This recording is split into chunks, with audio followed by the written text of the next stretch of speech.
Hello there! I'm Scotty.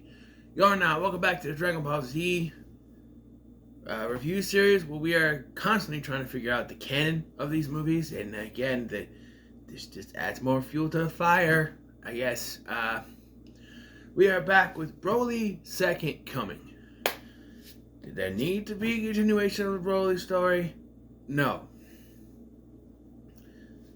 And there ended up being 3 movies based on this character, and that's too many in my opinion. So before I go on to the film, I have to explain some of the show. So after the defeat of Cell, there was a 7-year time gap, which puts Gohan at age 18 because he was 11 when he fought Cell, but he's starting high school here. It's supposed to be high school, is it not college? The classrooms look like college. Was it college in the Japanese version? In an English dub, they said high school? Because the age doesn't add up. It's been 7 years since the Cell games, and Gohan was 11. That makes 18. And even later, in this movie, Trunks says they're adults, so they're over 18, or at least 18. It's confusing. Also, the version of Gohan that we see from the Cell games is known as Teen Gohan, even though he's only 11 or 12. It's confusing. 11 is not teenager, by the way.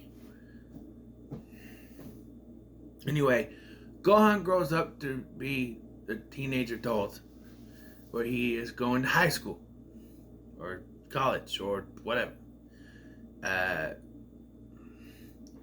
He starts fighting crime, but gets recognized. He becomes Super Saiyan, but gets recognized as one of the fighters from the Cell games. So he has Bulma build him a new suit and becomes the Great Saiyaman. Who's not in this, but I'm going to talk about it anyway. He then meets Videl, who turned out to be the daughter of Hercule, which means, yes, Hercule has had sex and is not a virgin. And what's more is that she's the same age as Gohan, and she was already born and like 11 years old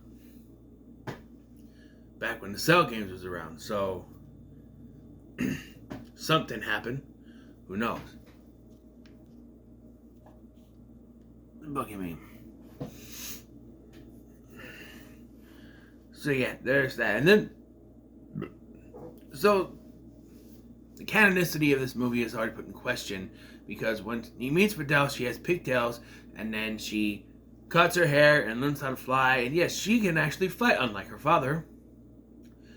But once the World Tournament Saga kicks off, the Broly Saga, or the Buu Saga, is like right after. So when, like some people have said, try to put this in the canon, say, well, this takes place actually after Goku shows off Super Saiyan 3 and flies back to Otherworld. I just don't think that Videl, Trunks, and Goten would be prancing around looking for the Dragon Balls if Super Buu was out there destroying things. Also, Gohan would be on the Kai planet training at this point, and like there was a destructive wave. So yeah, it's I don't know where it fits. Also, it says it's also 7 years since the Broly events of the Broly movie, which also puts that timeline very strangely as well. But we see after the events of the first film, Broly is somehow in a Saiyan pod, despite being flung to the goddamn sun, or into a goddamn comet. He survived, is in a pod, and lands on Earth, in the mountains somewhere, where he crystallizes and freezes and put into a coma.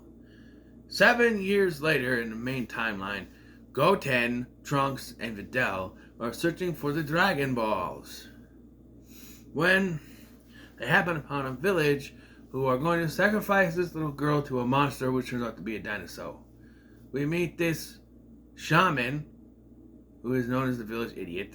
I remember that the guy, it's like, I am so and so, I am the village leader. This is so and so, the village idiot. This is the guy who came up with the idea.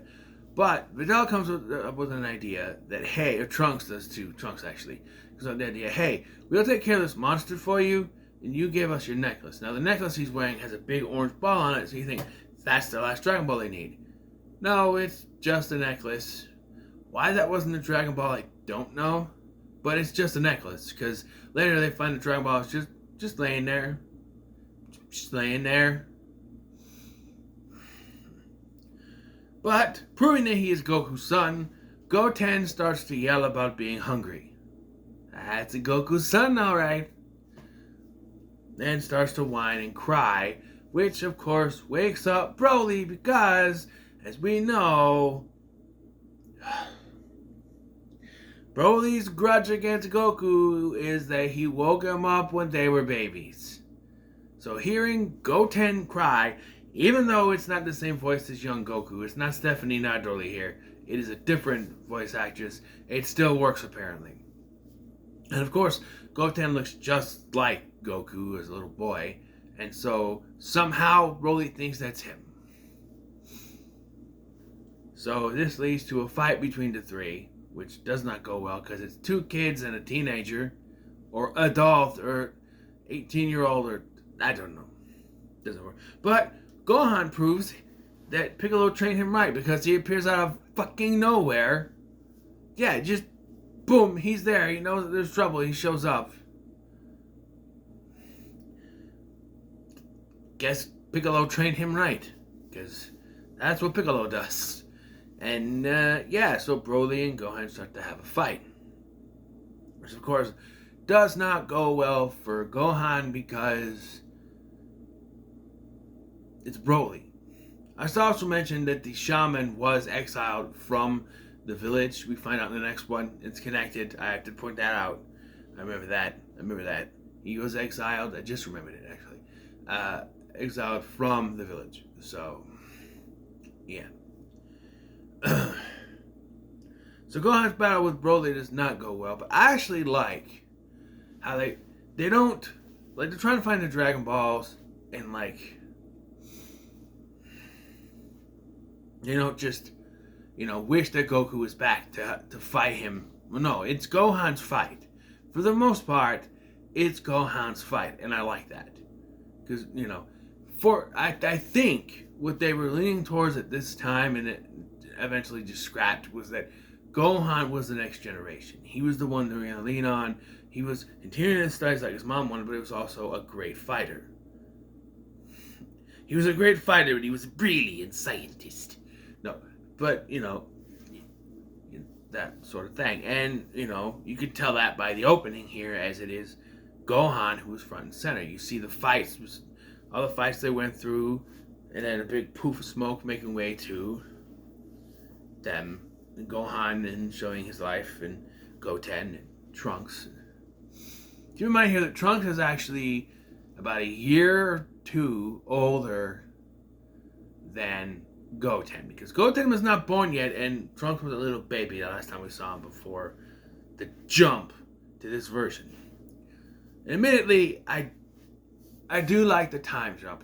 I was watching these episodes in Japanese back when they were on some channel on Charter Cable. It was Charter back then, not Spectrum like it is now, but Spectrum, Charter, whatever. Yeah. So I saw the episode where Goku goes Super Saiyan 3 before it was actually on Toonami and Cartoon Network. It was just in Japanese, and I think they had subtitles, but it was in Japanese. And yeah, so I got to see that before. I'm sure other people saw it too, especially Japanese people, obviously. But anyway, I I did like this era where they were sort of hinting at the next generation, but then again, the producers probably like, we can't stray too far from Goku, which is why he shows up in a world tournament. He is connected to the Buu Saga. He eventually gets resurrected back. You know, and if they are trying to make this canon, it does make sense what happens later. He's not fully back because he does get resurrected during the Buu Saga. But yeah, so eventually Gohan realizes he can't like outright fight Broly, so he tricks him into going into the lava of a volcano that's around there, and then after this fight, he passes out on this rock. Just when you think the lava is going to engulf him, he is saved by Piccolo. Hey, coming out of nowhere like usual, Piccolo. Wait a minute. That's not Piccolo. That's Krillin. I'm serious. It's Krillin. I don't know why. It's obviously Piccolo in the wide shots. You see him, and then all of a sudden, like, Gohan blinks, and it's Piccolo and it's Krillin wearing Piccolo's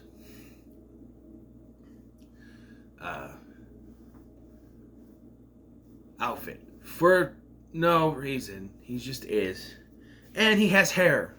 Yes, Krillin grew out his hair after he married 18, and by the way, they have a daughter named Marin, spelled differently than the other Marin, but I don't think it's a coincidence.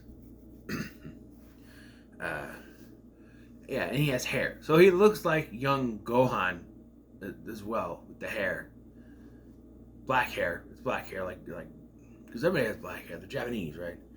I don't know. All Japanese people have black hair. I mean, they dye their hair, you know. Trunks has white hair, which later turns blue and then purple at... I don't know. It's purple... I believe it's purple in Dragon Ball GT, and then in Dragon Ball Super it's blue, but here it's just white. I don't know. I don't know at all. But, of course, Broly is not dead. He pops out of the lava, because that's too easy, right? So Gohan has to fight him again. I love how Krillin thinks he's going to try to fight him, and then gets smacked up against a rock, and that's where he lays for most of the time. He's like, you go ahead, I'll be right there. I like that. Everybody else is knocked out, and we see that the Dragon Balls are falling out of the bag, because Goten found the last one just laying there, and then this is funny, he's going through these, there's a bunch of blue balls around he's going through. Like, why do you have to go through? Here's my issue. He's going through each one. He's sitting right there, he's going through them all. Fly up into the air and look for the one that's not fucking blue and go for that one. I know he's like 10 years old, but like, come on. Or at least he's 7. He's like 6 or 7 years old, but come on. And yes, he is younger than Gohan was and can fly and become Super Saiyan. By the way, Trunks is also 8. So 7 or 8 years old, so he's a little bit older, but they are the sons of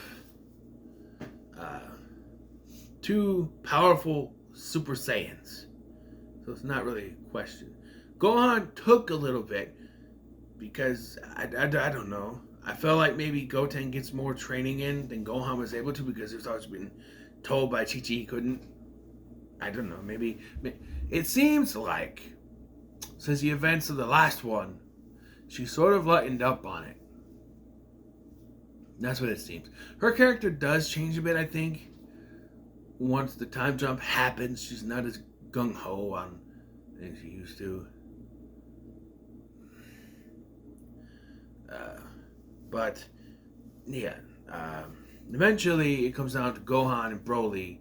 Gohan uses the Kamehameha wave, Kamehameha. And, he doesn't do the saying right, but of course, because usually when Goku does it, it goes, Ka-me. He draws it out. He's like, Ka-me. "Ha, man. Ha." He does it like that. And then Goten shows up and has to scream out Kamehameha when he goes to do it. Like, why not just, you know. But their combined strengths are not strong enough. So what do they do? Well, they wish, not out loud, but in their heads. They're somehow talking to each other, yet they're just like this. And don't move their lips. And we're supposed to believe that they can hear each other's thoughts or something. And they wish that their dad was there. And so Goku shows up, says it's his fight, but helps his sons out in a continuation of the Father-Son Kamehameha that destroyed Cell.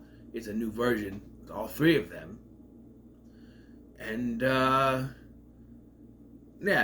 Broly seems to have the advantage still until Trunks comes in and distracts him, causing him to get flung into the sun. Flung into the sun. Where have I heard that before? I wouldn't go to the sun anyway. I'd try to go somewhere cooler. Anyway, yeah, and after that, Goku is gone. Because, a reminder, they didn't wish that he was back alive again. They wish he was there. So maybe it was just a thing. He wasn't alive. He was still dead. He just was able to show up and help. Also, I don't know if the Dragon Balls could resurrect him anyway, because they have the rule you can only resurrect a person once. But these are new Dragon Balls. And by the way, why only one wish? When Dende brought the Dragon Balls back, you're able to have 2 wishes. They make 1 wish, and then everything is done. They're not done. I don't know. But this is when the movie ends. We see that Krillin's still on the side of the cliff. No one's helping him.